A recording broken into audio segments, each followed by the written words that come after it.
Hello friends, मैं अभिषेक आपका स्वागत करता हूं अपने यूट्यूब चैनल में।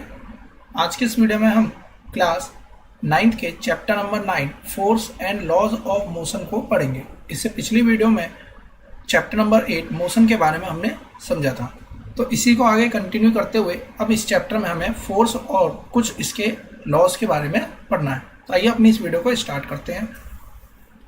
जैसा कि प्रीवियस चैप्टर में हमने पढ़ा था, motion of an object along a straight line in terms of its position, velocity, acceleration, इन सभी टर्म्स का हमने मतलब समझा था। और हमने वहाँ पर यह भी जाना था कि किसे हम यूनिफॉर्म मोशन कहते हैं और किसे नॉन यूनिफॉर्म मोशन कहते हैं।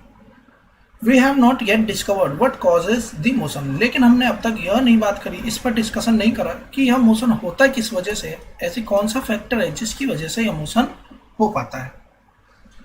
So why does the speed of an object change with time? ऐसा क्या होता है कि स्पीड चेंज हो जाती है समय के साथ में। तो इन्हीं सब चीज़ों के बारे में इस चैप्टर में हम जानेंगे, यानी कि हमें इसमें जानना है कि कारण क्या है जिसकी वजह से मोशन हो पाता है।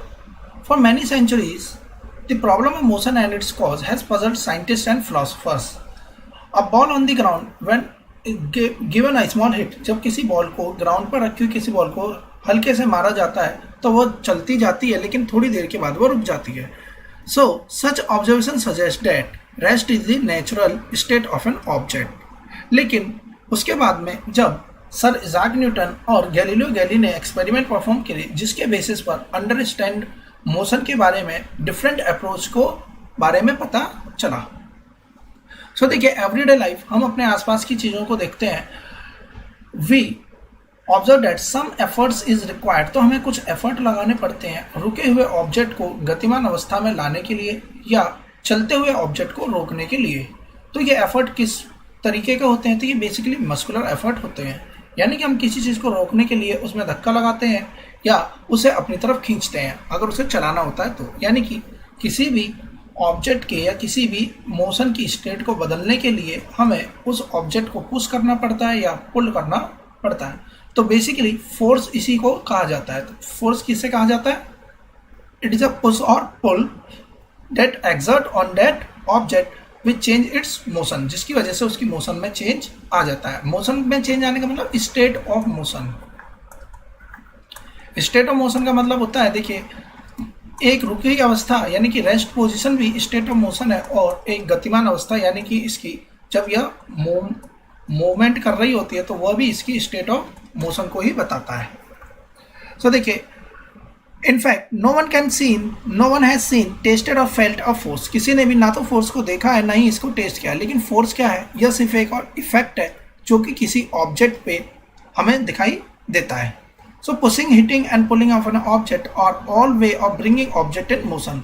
तो देखिए, हम किसी को पुश करते हैं, हिट करते हैं, उसको पुल करते हैं किसी ऑब्जेक्ट को, जिसकी वजह से ऑब्जेक्ट में मोशन आ जाता है। सो यह सब किस वजह से हो पाता है? क्योंकि हमने उस पर क्या लगाया? फोर्स अप्लाई की है।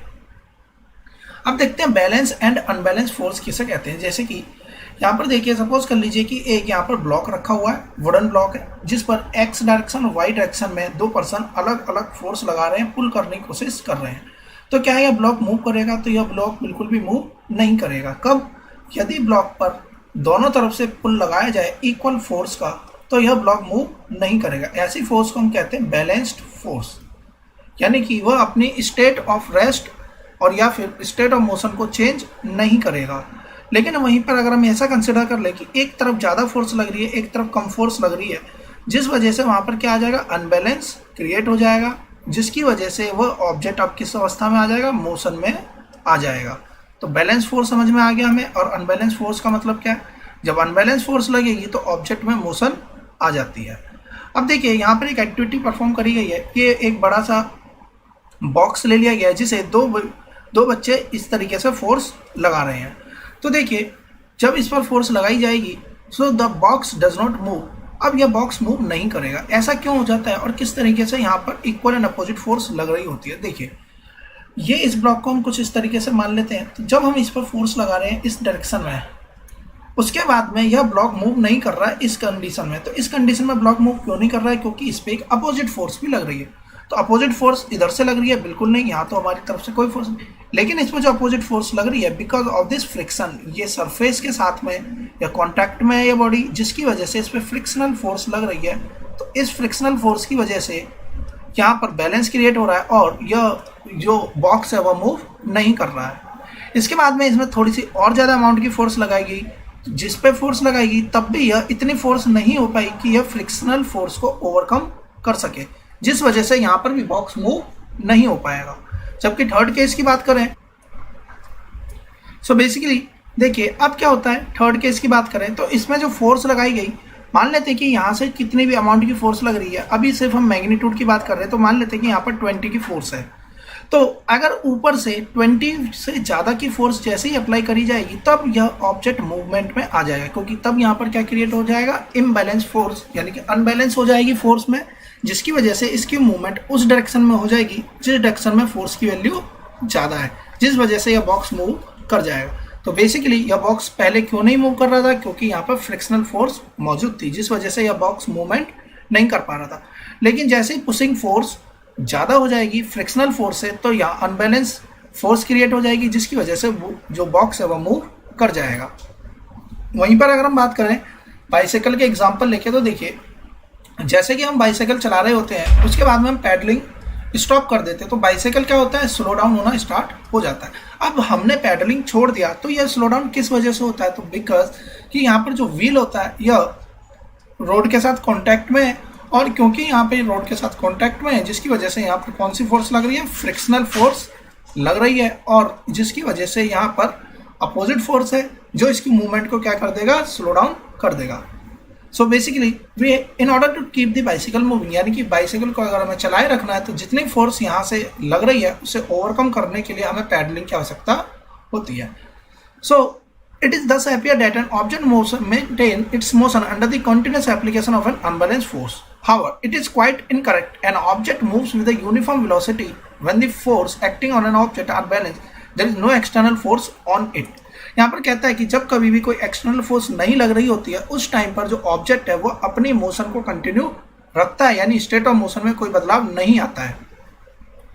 अब देखिए thus if an unbalance force is applied on an object, जब किसी ऑब्जेक्ट पे अनबैलेंस फोर्स लगेगी तो या तो उसके ऑब्जेक्ट की स्पीड चेंज हो जाएगी या उसकी डायरेक्शन चेंज हो जाएगी, यानी कि वह ऑब्जेक्ट या तो एक्सेलरेट हो जाएगा या वह ऑब्जेक्ट डी एक्सेलरेट हो जाएगा। अब बात करते हैं यहाँ पे फर्स्ट लॉ ऑफ मोशन की। तो देखिए इस चैप्टर में हमने पहले फोर्स के बारे में समझना था, फोर्स के बाद में अब हमें इसके लॉज के बारे में समझना है। तो देखिए फर्स्ट लॉ क्या कहता है, इसको समझने से पहले यहाँ पे एक एक्टिविटी परफॉर्म कर रखी है, इसके बेसिस पे हम इसे समझेंगे। तो देखिए Galileo by observing the motion of an object on an inclined plane, Galileo ने एक ऑब्जेक्ट लिया that moves with a constant speed when no force act on them. तो उन्होंने पाया कि ऑब्जेक्ट जो है वो कांस्टेंट स्पीड से चलता है जब उसके ऊपर कोई फोर्स नहीं लगती है। He observed that when a marble rolls down an inclined plane, जब किसी मार्बल को किसी इंक्लाइंड प्लेन पर रोल डाउन कराया जाता है, इट्स वेलोसिटी इंक्रीजेज, इसकी वेलोसिटी इंक्रीज होती है। लेकिन जब हम नेक्स्ट चैप्टर में आएंगे तब हम देखेंगे इसकी वेलोसिटी, डेफिनेट वेलोसिटी एक टाइम पर ये अटेन कर लेता है। तो इसके बारे में हम अगले चैप्टर में बात करेंगे कि किस तरीके से वेलोसिटी डेफिनेट है यहाँ पर, इट्स वेलोसिटी डिक्रीजेज। लेकिन अब जब इसके बाद में यह इस तरीके से चिपका हुआ है तो यहाँ से जाएगा, इसकी वेलोसिटी बढ़ेगी, लेकिन जब ये ऊपर की तरफ जाना चालू करेगा तब इसकी वेलोसिटी क्या हो जाएगी, डाउन होना, कम होना स्टार्ट कर देगी। So attain a definite its velocity decreases, जब वह ऊपर की तरफ चढ़ना स्टार्ट करेगी। So that a marble resting on an ideal frictionless plane inclined on both side, अगर हम यहाँ पर ये सपोज कर लें कि यहाँ पर फ्रिक्शन बिल्कुल जीरो है, तो जितनी हाइट पर यह गया था ऑब्जेक्ट था, यानी कि जिस हाइट पर यह मार्बल रखा हुआ है, तो जब ये यहाँ से छोड़ा जाएगा तो जितनी हाइट पर ये रखा है उतनी हाइट पर ये ऊपर की तरफ चढ़ जाएगा। कब, जब यहाँ पर फ्रिक्शन बिल्कुल ही जीरो रहेगा। When the marble release from left, वह उसी स्लोप के अकॉर्डिंग उतनी हाइट पर पहुंच जाएगा। If the inclination of the plane on both sides are equal, then the marble will climb, marble उतनी ही डिस्टेंस पे चढ़ जाएगा। इसके बाद में क्या करा गया, इसके बाद में इस वाले प्लेन को, यानी कि राइट साइड के प्लेन को झुकाया गया। तो देखिए ये ऑब्जेक्ट था, अब इसकी हाइट के लिए यहाँ पर बराबर हाइट जब तक नहीं आएगी तब तक ये उतनी दूरी तय करेगा। तो यहाँ पर देख रहे हैं हाइट को बराबर अटेन कर रहा है। पहली ये कंडीशन थी, दूसरी कंडीशन ये है, थर्ड कंडीशन ये है। अब मान लेते हैं फोर्थ कंडीशन में हमने इस वाले प्लेन को झुका के नीचे की तरफ ला दिया। तो अब देखिए यह मार्बल को अगेन उतनी हाइट पर पहुंचना है, लेकिन अगर ये सिंपल इसी प्लेन पर चलेगी तो क्या ये कभी भी इस हाइट को पहुंच पाएगी, बिल्कुल नहीं पहुंच पाएगी। यहीं से निकल के आता है हमारे लिए द अनबैलेंस। यहां पर देखिए if the angle of inclination, जैसे जैसे हम डिक्रीज करते जाएंगे मार्बल ज्यादा दूरी तय करेगा ताकि वो ओरिजिनल हाइट को पहुंच जाए। लेकिन अगर हम इस राइट साइड के प्लेन को बिल्कुल हॉरिजॉन्टल कर दें, यानी बिल्कुल सीधा कर दें, उसके बाद में मार्बल क्या करेगा, वो जब तक चलता रहेगा जब तक कि वो अपनी उसी हाइट पर नहीं पहुंच जाता जिस हाइट से उसने स्टार्टिंग करी थी। लेकिन यह कंडीशन कब है, जब जो हमने सरफेस लिया वो कैसा फ्रिक्शन लेस सरफेस रहेगा तब। So the unbalance force on the marble in this case at zero. तो देखिए इस पे कोई अनबैलेंस फोर्स लग रही है, बिल्कुल भी नहीं लग रही है। तो it suggest that an unbalance force is required to change the motion of the marble but no net force is needed to sustain the uniform motion of the marble. मतलब ये हुआ, यदि हमें किसी भी ऑब्जेक्ट के मोशन को change करना है तो हमें ऑब्वियस सी बात है अनबैलेंस फोर्स की नीड होगी।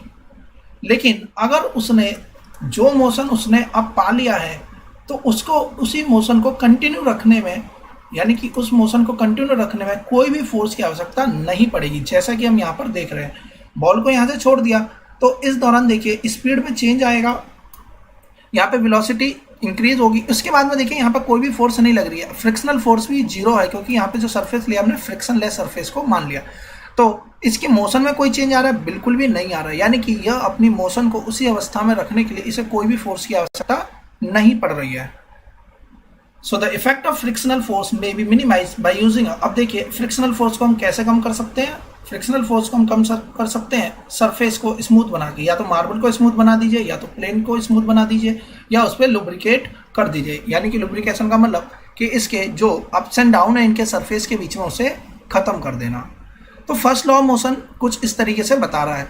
अब देखते हैं Newton further studied Galileo's idea. तो न्यूटन, सर इजाक न्यूटन ने क्या करा, गैलीलियो के आइडियाज को पढ़ा और उससे जो एक लॉ बनाया। तो इन्होंने बेसिकली 3 लॉज दिए थे जिसे बोला जाता है न्यूटन्स लॉ ऑफ मोशन।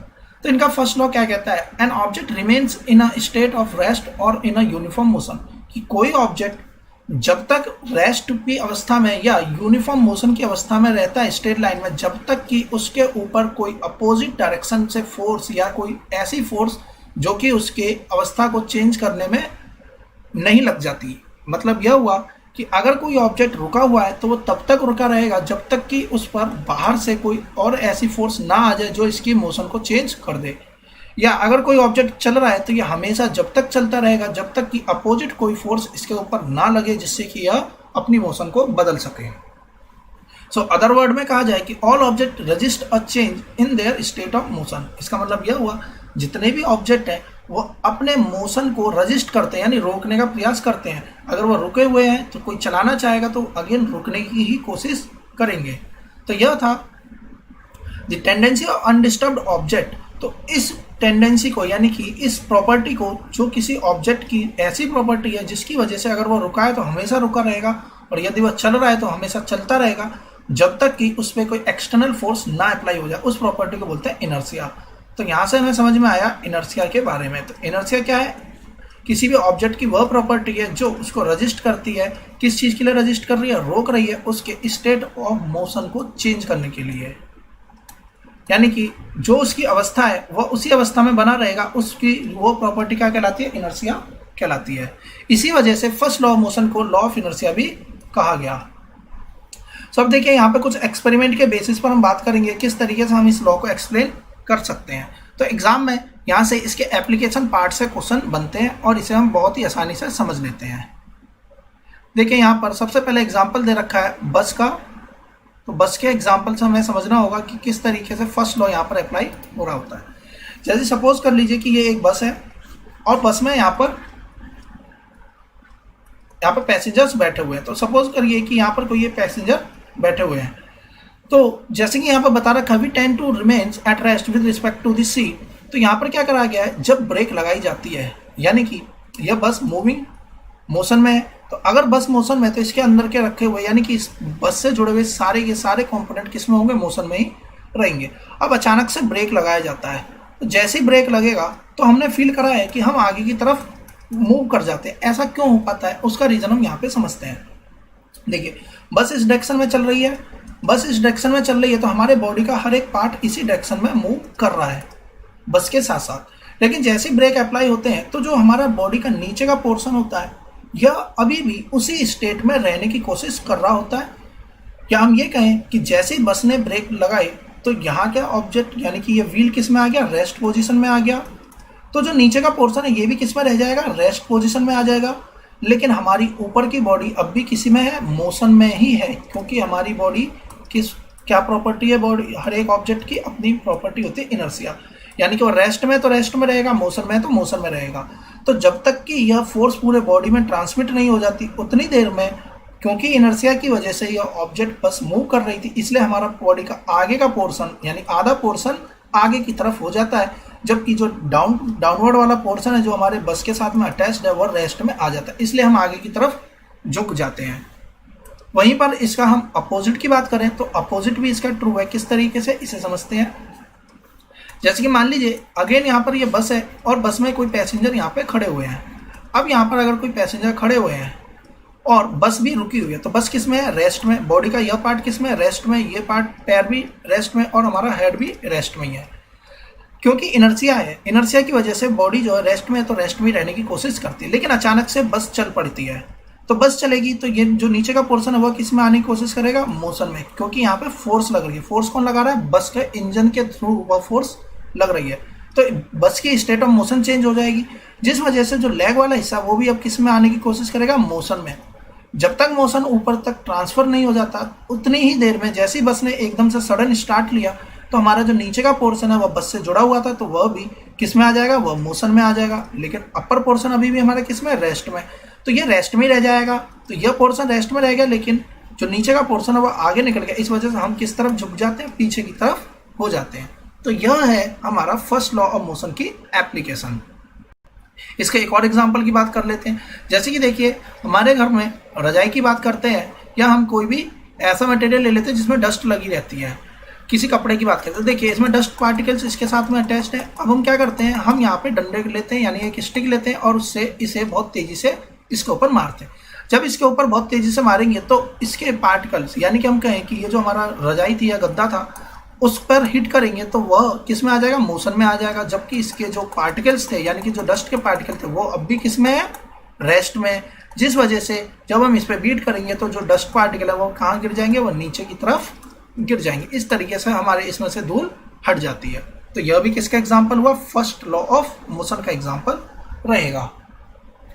तो देखिए सडन स्टार्ट और सडन स्टॉप का हमने एग्जांपल लेकर इसे समझ लिया। अब देखिए यहाँ पर कहता है when a motor car makes a sharp turn at a high speed. जब देखिए कोई मोटर कार एक तेजी से कोई एक टर्न को, जैसे कि मान लीजिए कि यहाँ पर कार है और इसमें पैसेंजर्स बैठे हुए हैं।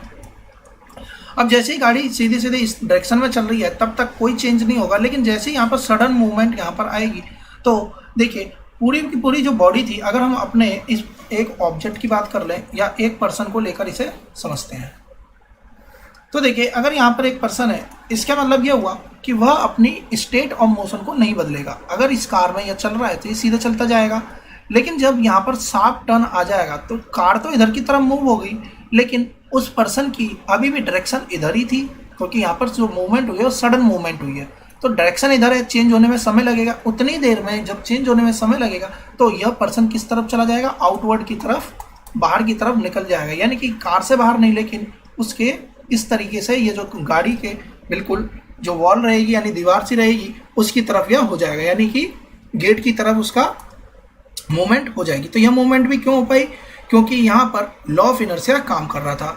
बॉडी की जैसी मूवमेंट थी वह अपने बॉडी की मूवमेंट को रजिस्ट करने की कोशिश कर रहा था, जिस वजह से कार ने शार्प टर्न लिया, लेकिन इसकी जो मूवमेंट थी वो उसी को रखना चाह रहा था कंटिन्यू, जिस वजह से ऐसा हो पाया। तो यहाँ से समझ में आता है तो we slip on one side थी, जिस वजह से वह पर्सन क्या हो जाए, सीट पर एक साइड से स्लिप हो जाए, क्योंकि उसके बॉडी का अपना कुछ इनर्शिया होता है। अब देखिए the fact that a body will remain at rest unless acted upon N unbalanced force, इसे हम समझते हैं। तो देखिए यहाँ पे एक एग्जांपल दे रखा है कैरम बोर्ड का। सारी की सारी यहाँ पर जो गोटियां हैं वो किस फॉर्म में है, एक यहाँ पर इस तरीके से हमने हाइट की फॉर्म में लगा दी है।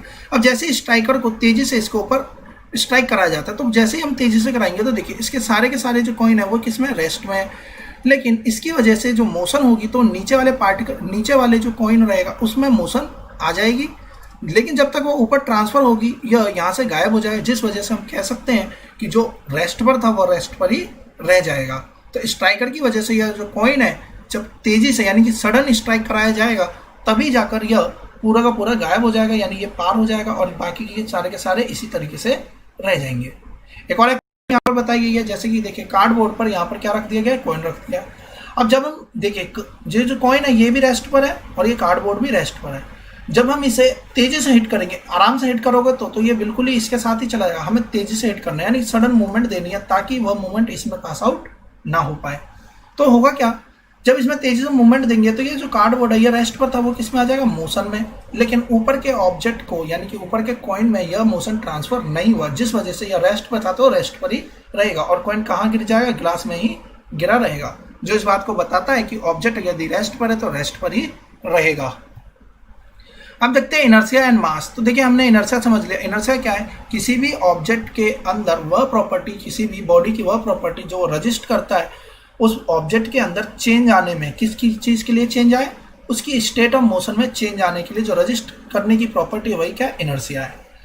The property of the object is called its inertia, यानी कि यदि वह ऑब्जेक्ट रुका हुआ है तो वो रुका ही रहेगा और यदि वह चल रहा है तो चलता ही रहेगा। ऐसा क्यों हो पाता है, क्योंकि उस बॉडी का अपना क्या होता है, इनर्शिया रहता है। अब देखिए यहाँ पर बता रखा है कि यदि छोटा बॉक्स होगा तो इसे धक्का मारने के लिए हमें कम फोर्स की आवश्यकता होगी as compare to full box full of books. तो इसका मतलब यह हुआ कि यदि खाली बॉक्स होगा और अगर बड़ा बॉक्स होगा तो इसमें इनर्शिया तो रहेगा, ऑब्वियस सी बात है, लेकिन हम जब इस पर फोर्स लगाएंगे तो इस पर कम फोर्स में ये मूवमेंट कर जाएगा और ये ज़्यादा फोर्स में मूवमेंट कर पाएगा। यानी कि स्टेट ऑफ मोशन को रजिस्ट करने की प्रॉपर्टी की बात कर रहे हैं तो ज़्यादा प्रॉपर्टी किस में रहेगी, इस वाले में रहेगी, यानी कि इस वाले के केस में जिसमें बुक्स थी वो ज़्यादा इनर्शिया वाला रहेगा। तो इसका मतलब यह हुआ कि जिस ऑब्जेक्ट का ज़्यादा मास उसका इनर्शिया उतना ही ज़्यादा रहेगा। तो इसी बात को यहाँ पर बताया गया है कि जिस ऑब्जेक्ट का जितना ज़्यादा मास रहेगा उसका उतना ही ज़्यादा इनर्शिया रहेगा। तो the inertia of an object is measured by its mass. तो किससे मेजर करा जाता है, उसके मास से बताया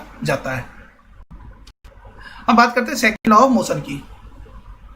देखिए फर्स्ट लॉ इंडिकेट करता था कि जब अनबैलेंस एक्सटर्नल फोर्स किसी ऑब्जेक्ट पे लगेगी उसकी वजह से उसकी वेलोसिटी चेंज हो जाएगी और उसकी एक्सेलरेशन यानी कि ऑब्जेक्ट में एक्सेलरेशन भी आ जाएगी। अब हम जानते हैं acceleration of an object depend on the force applied on it and how we can measure that force. तो अब हम फोर्स को कैसे मेजर करें, तो देखिए हमारे पहले एवरीडे लाइफ के एग्जांपल की बात करते हैं। जब हम टेबल टेनिस का गेम खेलते हैं तो अगर बॉल हमें हिट करती है तो वह हर्ट नहीं करती, लेकिन अगर उसी तरफ हम अगर फास्ट मूविंग क्रिकेट बॉल की बात करें, वो जब देखने वाले दर्शक को हिट करती है तो वह उसे हर्ट कर जाती है। जैसे कि ट्रक अगर रेस्ट पर खड़ा हुआ है यानी कि रेस्ट पर है, does not require any attention when parked along a road side, लेकिन यदि वह मूविंग ट्रक भी होगा तो अगर उसकी स्पीड कम भी है यानी 5 मीटर पर सेकेंड भी है और अगर वो किसी पर्सन को हिट कर देगा तो उसे किल करने के चांसेस बढ़ जाते हैं। एक और एग्जाम्पल यहाँ लिया गया है, यानी कि छोटी सी बुलेट जो कि किसी गन से फायर करी जाती है उससे इंसान पर्सन की डेथ होने के भी चांसेस रहते हैं। तो इस ऑब्जर्वेशन से हमें यह समझ में आया कि we know that greater force is required to give greater velocity, यानी कि ज़्यादा फोर्स से ज़्यादा वेलोसिटी अटेन करी जा सकती है। In other words there appears an existence of some other importance quantity that combines the object mass and velocity. तो यहाँ से हमें यह समझ में आया कि हमारे लिए यदि किसी चीज़ से हर्ट हो रहे हैं तो मास और वेलोसिटी दोनों ही फैक्टर्स की वजह से ऐसा पॉसिबल हो पा रहा है। देखिए गन की बात करें यानी कि हम बुलेट की बात करें तो उसका मास बहुत ही कम है, मास कम है, लेकिन अगर वेलोसिटी बहुत ज़्यादा होगी तो वह पर्सन को पार यानी कि छेद करती हुई पार निकल जाएगी, यानी कि वह उन सब पर्सन को किल भी कर देगी। लेकिन अगर मास कम है, मास तो कम होता ही है बुलेट का, लेकिन बुलेट यानी कि हम गन की बात यहाँ पर कर रहे हैं, जो ये छोटा सा सेल होता है इसकी बात हम कर रहे हैं। तो ये बंदूक से निकली हुई गोली अगर हम सिंपल किसी पर्सन पे ऐसे ही थ्रो करेंगे तो उससे कोई फर्क नहीं पड़ेगा। इसका मतलब यह हुआ मास और वेलोसिटी दोनों मिलकर इस चीज़ को यानी फोर्स को वैल्यू को बता रहे हैं। सो बेसिकली एक अलग से यूनिट की बात करी जाती है जिसको बोला जाता है मोमेंटम। तो मोमेंटम क्या होता है, यह प्रोडक्ट होता है मास और वेलोसिटी का। तो मोमेंटम क्या हो जाएगा, P बराबर m इंटू वी। P यानी कि मोमेंटम को P से डिनोट करा गया, मास को m से, v को वेलोसिटी को v से। हम मास की यूनिट जानते हैं, ऐसा यूनिट होती है kg, और वेलोसिटी की ऐसा यूनिट पिछले चैप्टर में हमने पढ़ ली मीटर पर सेकेंड। आपस में मल्टीप्लाई करेंगे तो जो मोमेंटम की यूनिट आएगी वो आएगी kg मीटर पर सेकेंड। तो इस तरीके से ऐसा यूनिट क्या बनेगी मोमेंटम की, kg मीटर पर सेकेंड। सो अब देखिए यहाँ पर एग्जाम्पल की बात करी गई है। Let us consider an situation in which a car with a dead battery is to pushed along a straight road. तो देखिए किसी डेड कार, एक कार है जिसकी बैटरी बिल्कुल ही खत्म हो गई, तो अब उसमें धक्का लगाना है। तो जैसे कि यहाँ पर 1 मीटर पर सेकेंड से बहुत चलने लगे तो उसके लिए इंजन स्टार्ट हो जाएगा। अगर इफ 1 और 2 person give a sudden push, अगर 1 या 2 पर्सन तेजी से धक्का भी लगाएंगे, इट हार्डली स्टार्ट, तो वो स्टार्ट नहीं होगी।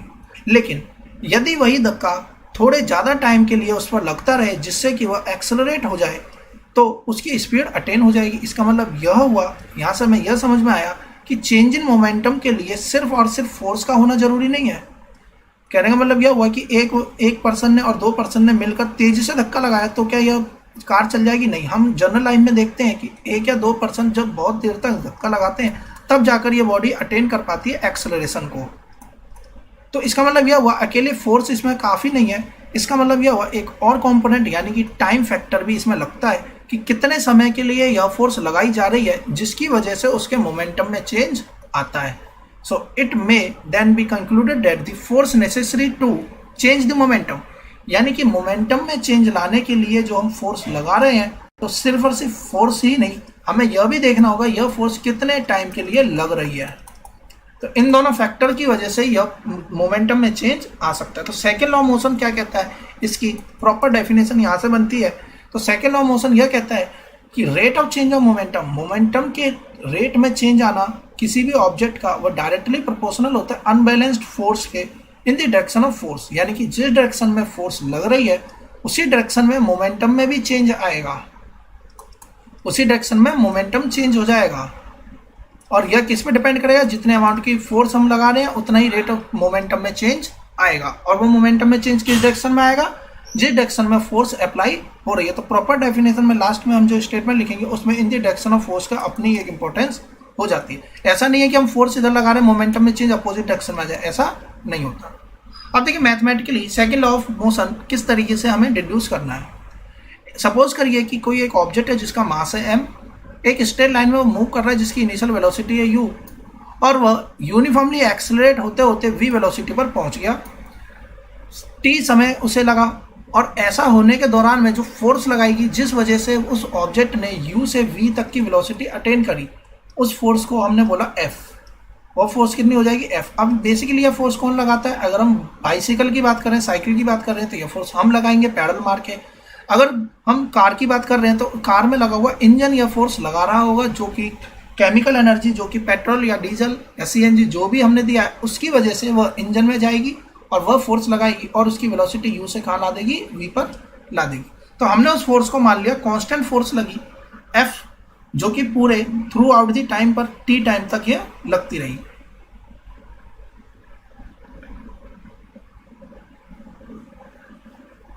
सो चेंज इन मोमेंटम क्या हो जाएगा, जैसे हमने चेंज इन वेलोसिटी पढ़ा था फाइनल माइनस इनिशियल, वैसे ही चेंज इन मोमेंटम भी क्या होगा, final momentum minus initial momentum. Momentum की डेफिनेशन कहती है product of mass into velocity. तो मास तो सेम ही रहेगा, ऑब्जेक्ट तो वही है, लेकिन वेलोसिटी अब v बन गई और यहाँ पर वेलोसिटी u है, तो mv माइनस mu। तो ये हो गया चेंज इन मोमेंटम। लेकिन फोर्स कब लगेगी, तो फोर्स क्या कहता है, rate of change of momentum. तो जहाँ पर भी रेट शब्द आ जाएगा ये किससे रिलेट होता है, टाइम से, यानी कि कितने समय में यह मोमेंटम में चेंज आया तो उसे हम बोलेंगे rate of change of momentum. तो अपॉन में टाइम आ जाएगा। अब इसे डायरेक्टली प्रोपोर्शनल है तो v माइनस यू, हमने इक्वेशन ऑफ मोशन पढ़ी थी v बराबर u प्लस का at। तो यहाँ से v minus you by T किसके बराबर आएगा, a के बराबर आएगा, यानी कि f बराबर क्या आ गया, k m a, where k is constant of proportionality. जब हम यहाँ से कांस्टेंट ऑफ प्रोपोर्शनलिटी का सिंबल हटाते हैं तो एक कांस्टेंट हमें यहाँ पर ऐड करना होता है। तो यहाँ पर कांस्टेंट क्या मान लिया हमने, k। फिलहाल में इसको हमें ज़्यादा ध्यान नहीं देना है कि ये किस तरीके की ये क्या रिप्रेजेंट कर रहा है। सो बेसिकली हमें बस इतना ही समझना है कि ये कांस्टेंट है जिसकी अपनी कोई एक वैल्यू रहती है, इसे बोला जाता है कांस्टेंट ऑफ प्रोपोर्शनलिटी। तो यहाँ से सबसे पहले फोर्स की यूनिट की बात करते हैं, KMA। इसको छोड़िए क्योंकि कांस्टेंट है, इसकी अपनी कोई यूनिट नहीं होगी। m की यानी मास की अपनी यूनिट होगी kg। एक्सीलरेशन की यूनिट हम पिछले चैप्टर में पढ़ के आए थे, मीटर पर सेकेंड स्क्वायर। तो फोर्स की यूनिट क्या हो जाएगी, kg मीटर पर सेकेंड स्क्वायर। क्योंकि ये साइंटिस्ट के नेम पर दिया गया है तो इसलिए इसके एक और यूनिट है जिसका नाम है न्यूटन, और इसे कैप्स में लिखेंगे तो इस तरीके से लिखेंगे। और अगर मुझे स्मॉल में यूनिट लिखनी होगी तो इसकी यूनिट न्यूटन इस तरीके से लिखी जाएगी। सो 1 यूनिट ऑफ फोर्स। अब हमें समझना है कि 1 यूनिट ऑफ फोर्स किसे कहेंगे। सपोज कर लीजिए मैंने कहा कि यहाँ पर कोई एक ऑब्जेक्ट रखा है और इस पर 20 न्यूटन की फोर्स हम लगा रहे हैं, तब जाकर ये ऑब्जेक्ट मूव कर पाएगा। तो हमें बेसिकली पता होना चाहिए 20 न्यूटन मतलब क्या, किस चीज़ को हम 20 न्यूटन कह रहे हैं। तो अगर मुझे 1 न्यूटन की पता होगी कि 1 न्यूटन कैसे कहते हैं, उसका 20 गुना ही 20 न्यूटन हो जाएगा। तो अब समझते हैं कि 1 यूनिट फोर्स को कैसे हम डिफाइन करेंगे। तो देखिए बाय फॉर्मूला हम इसे आसानी से समझ सकते हैं। F बराबर ma होता है मास इनटू एक्सेलरेशन। अगर k की वैल्यू कांस्टेंट ऑफ प्रोपोर्शनैलिटी 1 है, उस केस में फोर्स कब 1 के बराबर होगी? फोर्स 1 न्यूटन जब होगी जब मास 1 kg का कोई ऑब्जेक्ट जिस पे हम फोर्स लगाएं और वह 1 मीटर पर सेकेंड स्क्वायर से एक्सेलरेट हो जाए, तब उस दौरान जो हमने फोर्स लगाई होगी उसकी वैल्यू कितनी हो जाएगी? 1 न्यूटन के बराबर होगी। तो 1 न्यूटन कैसे डिफाइन करा जाएगा? So 1 unit of force is defined as the amount, वह amount that produce an acceleration, जो चीज़ हमने लगाई है उससे 1 मीटर स्क्वायर की एक्सेलरेशन प्रोड्यूस हो जाए जब वो ऑब्जेक्ट कितने केजी का लिया गया हो? 1 केजी का लिया गया हो। सो यूनिट की बात करें तो न्यूटन इसकी यूनिट हो जाती है। So second law of motion से हमें क्या पता चला? फोर्स के बारे में पता चला। सो फोर्स की वैल्यू किसके बराबर होती है? मास इंटू एक्सेलरेशन के बराबर रहती है व्हेन k इक्वल्स 1, यानी कांस्टेंट ऑफ प्रोपोर्शनैलिटी 1 रहता है तब। अब देखिए इसकी भी कुछ एप्लीकेशन है। जैसे फर्स्ट लॉ में हमने कार का एग्जांपल लिया, हमने बस का एग्जांपल लिया। यहाँ पर देखिए क्या एग्जांपल की बात करी गई है। जब क्रिकेट बॉल को, यहाँ पर देखिए फील्डर क्रिकेट बॉल को पकड़ रहा होता है, तो देखिए इसकी अपनी कोई इनिशियल वेलोसिटी होगी u, मान लेते हैं इसकी वेलोसिटी है 20 मीटर पर सेकेंड। अब जब बॉल इसके फील्डर के हाथ में आ जाएगी तो यहाँ पर रुक जाएगी बॉल, तो यानी कि v कितना हो जाएगा? 0 मीटर पर सेकेंड। चेंज इन वेलोसिटी कितनी हुई? 20 का चेंज आ गया। अब 20 का चेंज कितनी देर में आया? तो यहाँ पर जैसे ही मान लीजिए अगर ये पर्सन यहीं से इसे कैच कर लेता है तो इसे मान लेते हैं कि 1 सेकंड का समय लगा, तो यहाँ पे 1 आ जाएगा अपॉन में, तो वैल्यू कितनी आई? 20। तो 20 न्यूटन यहाँ पर फोर्स लगी। लेकिन वहीं अगर हम बात करें कि उसने यहाँ पर बॉल को ना पकड़ते हुए बहुत ज़्यादा टाइम लेने के बाद में उस बॉल को कैच किया है, तो अब यहाँ पर टाइम क्या आ गया? टाइम इंक्रीज हो गया। टाइम इंक्रीज हो गया, उस दौरान वेलोसिटी भी कम हो जाएगी लगभग, तो टाइम इंक्रीज हो जाएगा। तो मान लेते हैं कि अब उसे 5 सेकंड लग गए इस बॉल को यहाँ से यहाँ तक कैच करने में, तो अब कितनी रह जाएगी वैल्यू? सिर्फ 4 न्यूटन फोर्स रह जाएगी। इसका मतलब यह हुआ टाइम जितना ज़्यादा लगाया जाएगा उतनी ही कम फोर्स की वैल्यू भी बन जाएगी। फॉर्मूले में क्या था? F बराबर ma, और अपॉन में देखिए यहाँ पर क्या था? जब वेलोसिटी वाले फॉर्मूले के अकॉर्डिंग हम चल रहे थे तो वेलोसिटी में चेंज अपॉन में टाइम, तो टाइम टेकन फैक्टर यहाँ पे इंपॉर्टेंट रोल प्ले कर रहा है। तो इसका मतलब यह हुआ जैसे जैसे हम टाइम बढ़ाएंगे उसी तरीके से जो चेंज इन मोमेंटम है वह कम हो जाएगा। सो thus the acceleration of the ball is decreased and therefore the impact of catching the fast ball moving is also reduced। इसका मतलब यह हुआ कि अगर हम समय ज़्यादा लगा देंगे, इसी वजह से जो फील्डर है वह बॉल को ऊपर ना कैच करके कहाँ कैच करता है? नीचे की तरफ जाकर कैच करता है। तो इस तरीके से देखिए एक और एग्जांपल दे रखा है कि हाई फील्ड में A large force would have to be applied for holding the catch। अगर इसे ऊपर ही कैच करना होगा तो इसे कितनी फोर्स की आवश्यकता होगी? 20 न्यूटन की आवश्यकता होगी, जिस वजह से इसका हाथ भी हर्ट हो सकता है। अब देखिए यहाँ पर एक और एग्जांपल दे रखा है। If in a high jump athlete event, the athlete are made to fall either on the cushioned bed or on the sandbag। This is to increase the time for the athlete fall to stop after making the jump। देखिए jump करने के बाद में अचानक से अगर वो यहाँ पर गिरे और या वो यहाँ पर जाए, तो दोनों ही केस में हम जानते हैं कि यहाँ पर टाइम कम लगेगा तो यहाँ पर फोर्स की वैल्यू ज़्यादा हो जाएगी, और अगर वो इतनी दूरी पर टाइम लगा कर गिरेगा तो यहाँ पर फोर्स की वैल्यू कम हो जाएगी। तो हमारे लिए क्या बेटर है कि हमें फोर्स जो है वो कम से कम लगे, हमारे में चेंज इन मोमेंटम है उसमें समय ज़्यादा लग जाए, जिसकी वजह से फोर्स की वैल्यू क्या हो जाए? कम हो जाए।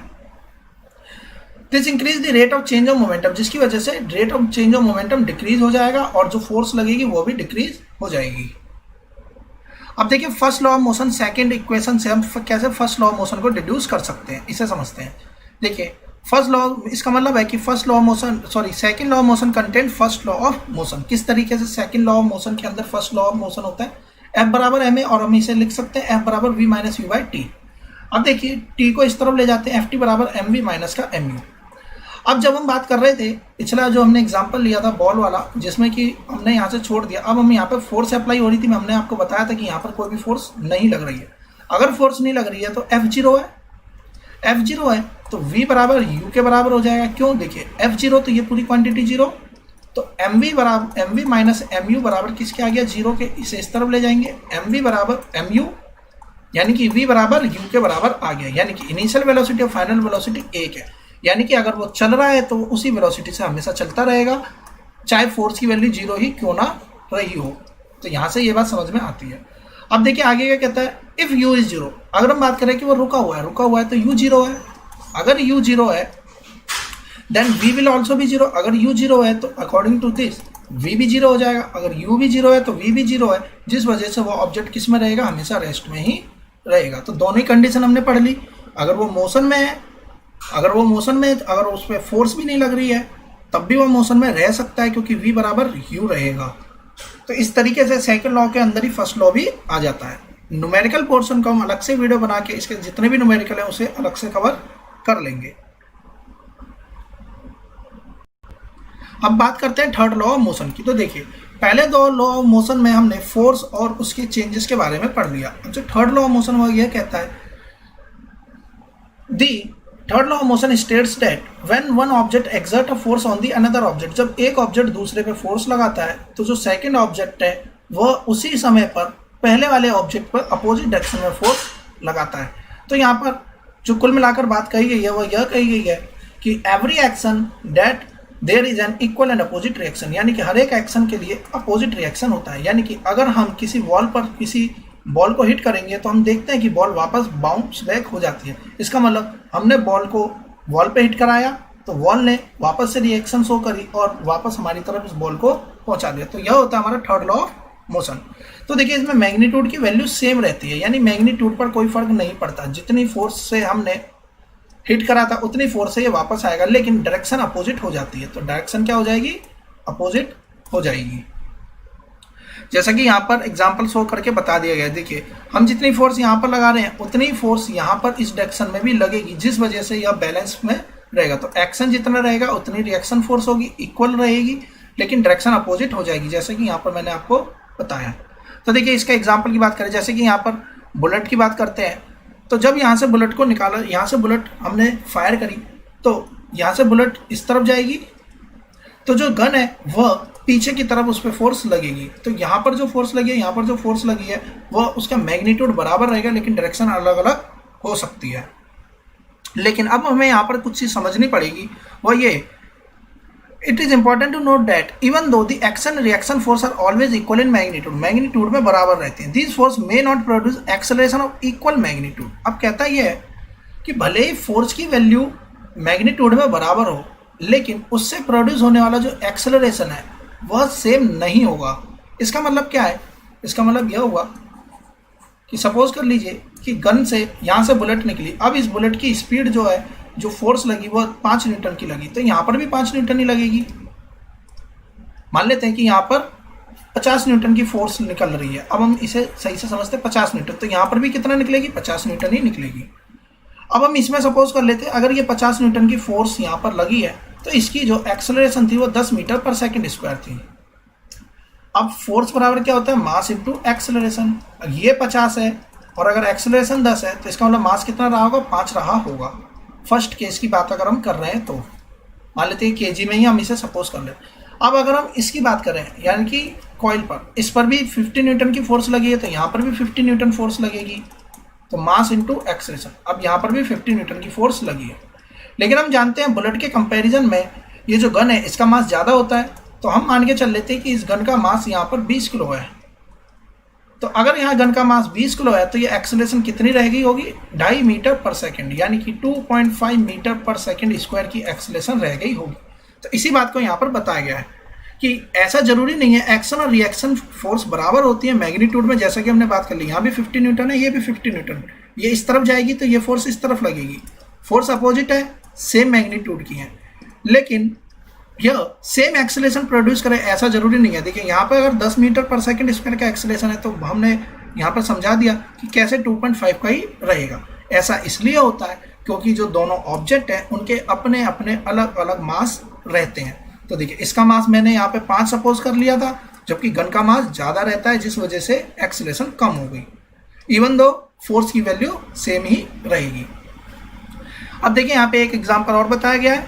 यह एग्जाम्पल यह बताता है कि अगर यह इस पैर को आगे की तरफ करेगा तो यह ऑटोमेटिकली जो नाव है वह कहाँ चली जाएगी, पीछे की तरफ चली जाएगी। तो इस तरीके से हमारा थर्ड लॉ ऑफ मोशन काम करता है। इसके अलावा देखिए एक और एग्जांपल यहाँ पर दिया गया है कि जब हम यहाँ पर किसी रोड पर खड़े होते हैं या चल रहे होते हैं तो बेसिकली किस तरीके से हम आगे मूव कर पाते हैं।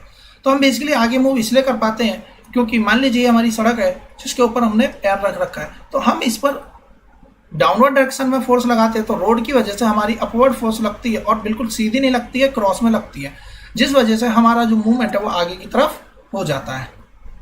तो इस वजह से ही हम you push the road below backward, हम पुश करते हैं रोड को बिलो बैकवर्ड की तरफ, जिसकी वजह से रोड एक्सर्ट करता है अपोजिट फोर्स और हमें आगे मूव करने में मदद करता है, जैसा कि यहाँ पर दिखा रखा है। तो कुछ इस तरीके से जो थर्ड लॉ ऑफ मोशन है वो हो पाता है।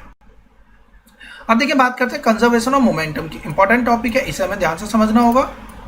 देखिए कंजर्वेशन ऑफ मोमेंटम क्या कहता है। मोमेंटम की बात हमने करी थी, मास इनटू वेलोसिटी। मास और वेलोसिटी मिलकर क्या बनाते हैं, मोमेंटम को बताते हैं। कंजर्वेशन का मतलब है, देखिए यहाँ पर एक हमने एग्जांपल लेकर समझना है। दो ऑब्जेक्ट लेते हैं, एक ए और एक बी। इसका अपना मास है एम ए, इसका मास है एम बी। इसकी वेलोसिटी है यू ए और इसकी वेलोसिटी है यू बी। सपोज कर लेते हैं कि यू ए ज़्यादा तेजी से चल रहा है as compare to U B. तो एक टाइम ऐसा आएगा यह इसको हिट कर देगा। अब जब यह इसको हिट कर देगा, अब हमें क्या देखना है, हिट करने के बाद में ए बॉल बी पर जो फोर्स लगा रही है उसे हम बोलेंगे एफ ए बी। ए ने जो फोर्स लगाई बी पर, तो इक्वल एंड अपोजिट रिएक्शन होता है, इसलिए बी भी फोर्स लगाएगा ए पर इस डायरेक्शन में और ए ने बी पर फोर्स लगाई इस डायरेक्शन में। अब उसके बाद क्या हुआ, यह इस तरीके से चल रहे थे, कोलाइड हुए, कोलाइड होने के बाद अगेन अलग हो गए। अलग होने के बाद में मास में कोई चेंज नहीं आया, लेकिन वेलोसिटी पहले यू ए थी, अब इसकी वेलोसिटी कितनी होगी, वी ए। इसकी वेलोसिटी पहले यू बी थी, अब कितनी होगी, वी बी। अब हमें देखना है मोमेंटम बिफोर कॉलिजन और मोमेंटम आफ्टर कॉलिजन। तो हम पहले समझते हैं मोमेंटम बिफोर कॉलिजन। तो देखिए मोमेंटम क्या होता है, मास इनटू वेलोसिटी, यानी कि चेंज इन वेलोसिटी। और अगर हम इसका rate of change of momentum निकाल लेते हैं, ये फोर्स को बताएगा। तो हमने समझा एफ ए बी किसके बराबर हो जाएगा, मास ऑफ ए इनटू ए में कितना चेंज आया, तो ए वी ए हो गई कहाँ से, यू ए से, कितने समय में, टी टाइम में। और जब हम बात करें force of B on A, बी ने कितनी फोर्स लगाई ए पर, तो मास लिया जाएगा बी बॉडी का। बी बॉडी फाइनली कहाँ पहुंच गई, वी बी, उसकी फाइनल वेलोसिटी होगी। और इनिशियल कितनी थी, यू बी, तो इनिशियल वेलोसिटी कितनी होगी उसकी, यू बी, और कितने टाइम पीरियड में, टी टाइम पीरियड में। अब जो थर्ड लॉ कहता है वो एक्शन बराबर रिएक्शन होती है, यानी कि यह फोर्स इस फोर्स के बराबर है, लेकिन क्योंकि डायरेक्शन अपोजिट है इसलिए हम इसमें क्या लगा देंगे, माइनस का साइन लगा देंगे। तो देखिए यहाँ पे माइनस का साइन लगा दिया, टी से टी कट जाएगा। अब इसे थोड़ा सा फॉर्मूले वाइज सॉल्व करें तो देखिए M A into V A minus M A into का यू ए बराबर एम बी इंटू का वी बी। लेकिन ये माइनस ध्यान रखिएगा तो हम यहाँ माइनस लगा देते हैं। अब ये माइनस इससे मल्टीप्लाई होगा तो प्लस एम बी इंटू का यू बी। अब इस वाले को इधर ले जाते और इस वाले को इधर ले जाते, तो M A V A plus M B V B बराबर M B U B plus M A U A. अब देखिए M A U A initial momentum था ए का, इनिशियल मोमेंटम था बी का, फाइनल मोमेंटम बी का, final momentum A का। इसका मतलब यह हुआ initial momentum of two body are always equal to initial momentum of final momentum of two body after collision. यानी कि कोलाइड होने के बाद में इनके मोमेंटम में कोई चेंज नहीं आता, यानी कि टोटल मोमेंटम में चेंज नहीं आता। हम इस बात को समझ लेते हैं। तो यहाँ से यह निकल के आएगी जो टोटल मोमेंटम होता है बिफोर कॉलिजन और आफ्टर कॉलिजन सेम ही रहता है, उसमें कोई फर्क नहीं पड़ता। तो यह हो जाता है law of conservation of momentum. इसी चीज को क्या बोला जाता है, law of conservation of momentum कहा जाता है। इसी प्रिंसिपल पर हमारा रॉकेट भी काम करता है मोमेंटम में। तो देखिए इस तरीके से ये चैप्टर कंप्लीट हो जाता है। अब इसके जो न्यूमेरिकल पोर्शन से हम अलग से वीडियो बना के कवर कर लेंगे। अगर इस चैप्टर में आपको स्टिल कोई डाउट होता है तो मुझे कमेंट बॉक्स में ज़रूर बताएं। और अगर आपने अब तक मेरे चैनल को सब्सक्राइब नहीं किया तो मेरे चैनल को सब्सक्राइब कर लें और आने वाली वीडियोस की नोटिफिकेशन पाने के लिए बेल आइकन को प्रेस करें। Thanks for watching my video. Have a nice day.